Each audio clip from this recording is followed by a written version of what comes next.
കൂട്ടുകാരെ, എൻ്റെ പേര് എസ് പി ചന്ദ്രൻ. ഞാൻ ഇന്ന് നിങ്ങൾക്ക് വേണ്ടി പരിചയപ്പെടുത്തുന്ന ഒരു സ്പെഷ്യൽ ഡിഷ് എന്തെന്നാൽ ദോശ, ഇഡ്ഡലി, ചോറ് എന്നിവയ്ക്ക് നമുക്ക് സൈഡ് ഡിഷായി ഉപയോഗിക്കാൻ പറ്റുന്ന ഒരു പൊടിയാണ്.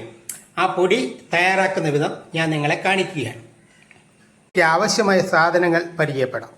ഫസ്റ്റിൽ അരി വറുത്തെടുത്തത്, അത് കഴിഞ്ഞിട്ട് ഉഴുന്ന് പരിപ്പ്, പിന്നെ തുവരം പരിപ്പ്, കടലപ്പരിപ്പ്, കറിവേപ്പില, നല്ല മുളക്, വറ്റൽമുളക്, കറുത്ത എള്ള്, ഉപ്പ്, കായപ്പൊടി.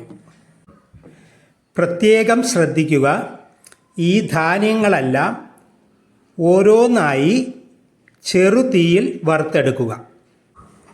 നമ്മുടെ പൊടിയെല്ലാം ക്രഷ് ചെയ്തെടുത്തിട്ടുണ്ട്.